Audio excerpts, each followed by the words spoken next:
What happens when the taxman gets it horribly wrong? Businessman Jay Jang got all the right approvals for his new business, but the Australian Tax Office later decided he was breaking the law. He was arrested, thrown in jail and even lost his sister, thanks to the ATO's ruthless campaign.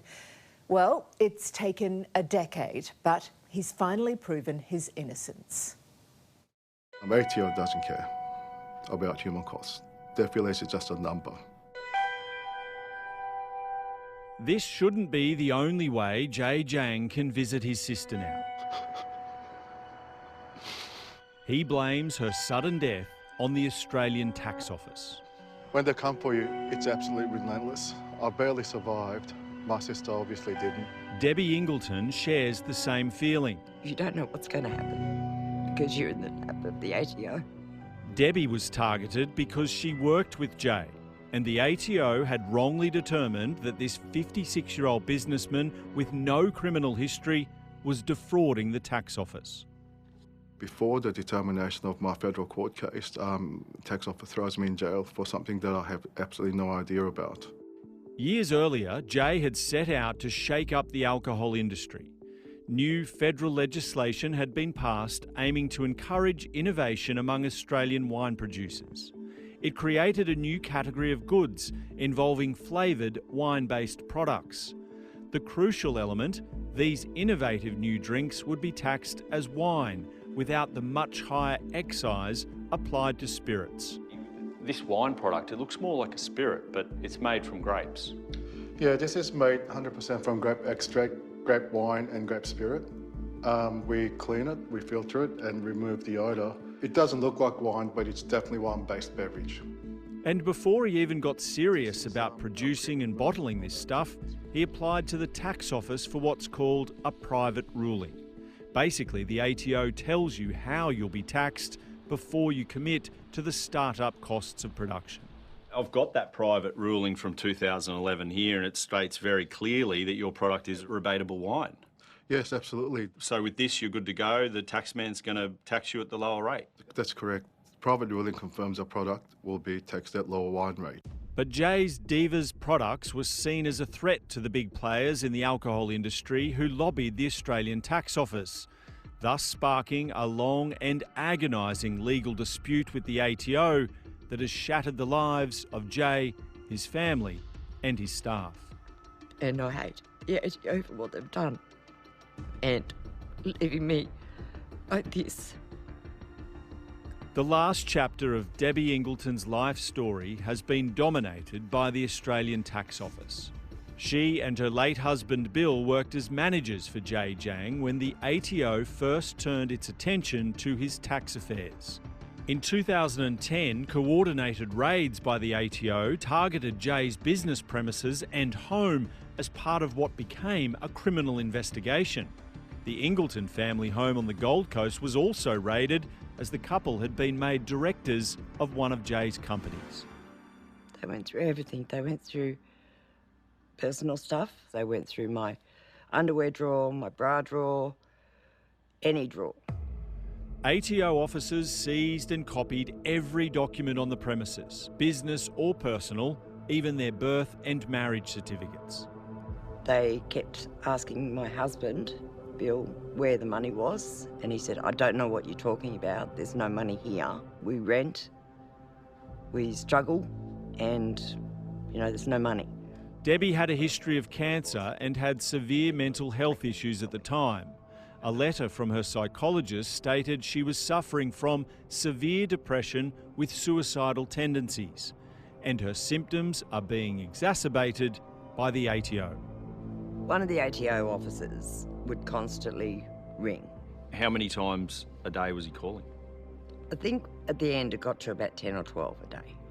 She claims the ATO continued these practices after receiving her psychologist's letter. I would lock myself in the home bathroom and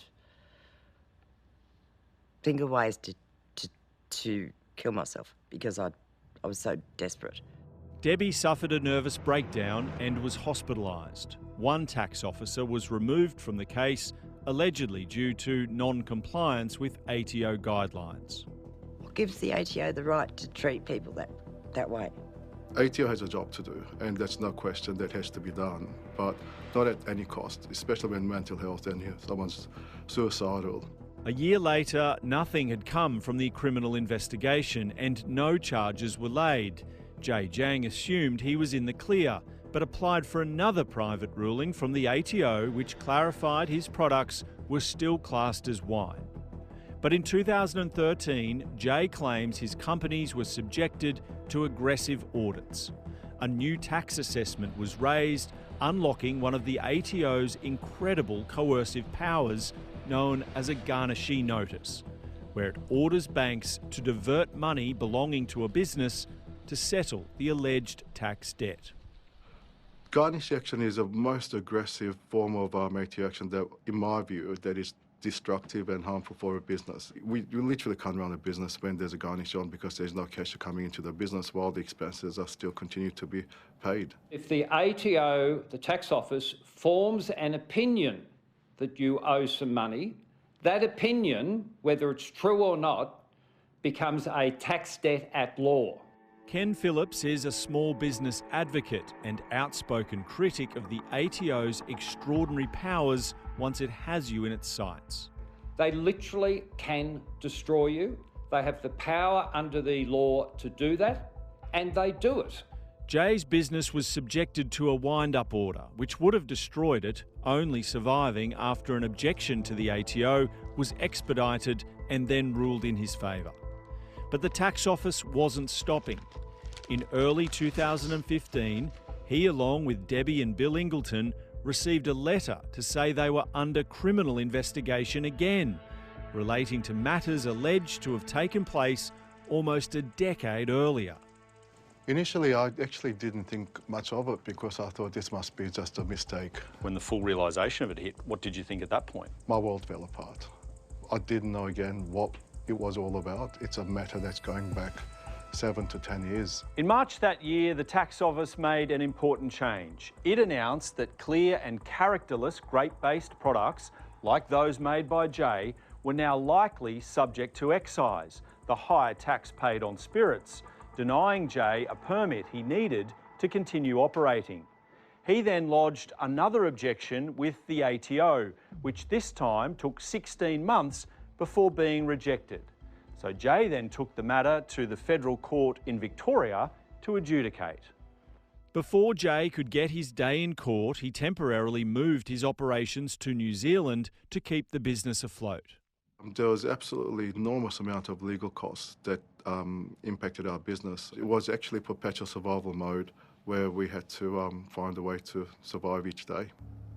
While the ATO claimed his drinks were now to be taxed as spirits, Australian Border Force found them to be compliant with a wine-based product, so he was free to import the same beverage from New Zealand at the lower tax rate. His sister Deanna, an academic at Bond University, decided to help her brother in his battle for survival, helping finance the New Zealand operation and becoming a company director.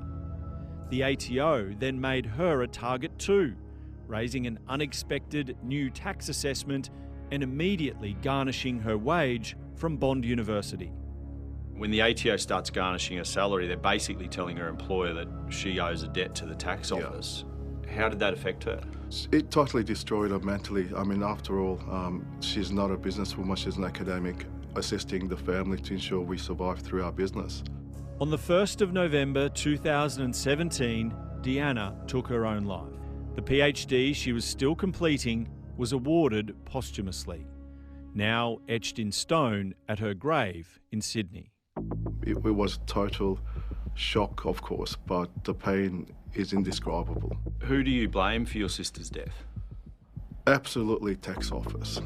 They should have considered their actions much more thoughtfully. Well, I know people who have suicided myself, people that I've been assisting and trying to work them through, and they just gave up. Anyone can get caught up in this, and you don't even understand what's happening when it happens to you. I am totally terrified that the tax office has the power and ability to do what they do. But the tax office's pursuit of Jay was far from over. In fact, it was about to take another shocking twist. Just 6 weeks after his sister's death, 2 Australian federal police officers, acting on behalf of the ATO, arrested Jay Jang outside his Sydney home. Still grieving and with his 8-year-old son upstairs, the businessman with no criminal history was taken away in handcuffs and put behind bars just a few days out from Christmas. He was charged with 2 counts of conspiracy to defraud the tax office, which carries a maximum sentence of 10 years jail. You just don't know what is going on. I mean, you're put into jail. There must be something that there's a mistake that is going to be corrected very shortly, and this is all just a nightmare. Debbie and Bill Ingleton were also criminally charged. Although it was the same offence as Jay, they were served by summons to appear at the first court date. Debbie claims the ATO officer informed her that Jay Jang had been arrested and was behind bars. When he said it, he said it with a smile on his face, as if he was gloating. I mean, we were dumbfounded. What did you think of that behaviour? I thought it was disgusting, but it was the ATO, and the ATO think they're God. With Jay Jang incarcerated, an extradition hearing at Sydney's historic Central Local Courthouse would decide the future for him and his company. The AFP had applied to extradite Jay to Queensland, where the criminal charge was lodged. The timing, being so close to Christmas, meant if the extradition was successful, Jay would have likely spent 3 weeks in prison as the courts closed for the holiday break. He believes the timing was designed to break him for good. This would have been the breaking point of my business. 3 weeks in jail, I'm certainly sure that would have totally destroyed my business. The extradition was denied, mainly due to Jay's 8-year-old son needing his dad. Jay was released on bail, allowing him to continue his civil fight in the federal court and his criminal fight in a Queensland court. He won both. First, the federal court, with Justice Davies ruling the beverages were indeed wine-based products and ordering the ATO pay 100% of Jay's legal costs. I felt totally relieved, and I actually thought I would be celebrating, but there was still a criminal charge hanging over my head, which I had no idea what it was all about. So there was no moment of joy. After 2 years and 6 months of being on bail with strict reporting conditions, Jay's criminal charges were eventually dropped. Court records here at Southport reveal that the prosecution had no evidence to offer. I felt relief, but also I felt very angry. I felt, why was this ever to take place? Bill Ingleton's charges were dropped too, but Debbie was forced to wait an agonising 13 months longer, with a jail sentence hanging over her head. Why did I have to wait another 13 months to go through my paperwork? Like, I mean, if you're charging someone, haven't you already got the paperwork? She made the trip to Southport Court to also hear the words, no evidence to offer. Bill had said to me to stay home and just let the lawyer handle it, and I said no. I have to hear it for myself. I have to hear the judge say you're dismissed of all charges. I grew 5 inches that day because I felt so light that it was all gone. That phrase, no evidence to offer, what does that say to you? That they were fishing. It was just in my opinion, a big fishing expedition. Is this the way we normally walk at home? 2 months after the charges were dropped, Bill Ingleton was diagnosed with stage 4 pancreatic cancer. He fought hard, but died within 7 months. I blame the ATO for killing my husband, or contributing to him. In Bill's final weeks, he asked that this video be recorded to document what the disease had done to him. In the last conversation he ever had with Jay, Bill Ingleton made one final request. His exact words were, Jay, please let these bastards pay for what they've done to me and to my wife, Debbie, and let the world know that this has happened. Even now, it makes me tear up because I've never heard my husband beg for something to be done, and Jay's following through with it. Debbie says she weighed 72 kilograms before the ATO entered her world. Now she weighs just 43 kilos. Jay believes the couple were only ever implicated in his case to become potential witnesses against him. How grateful are you for them telling the truth? I owe my life to them because it wasn't for them. Sorry. I get very emotional about Debbie.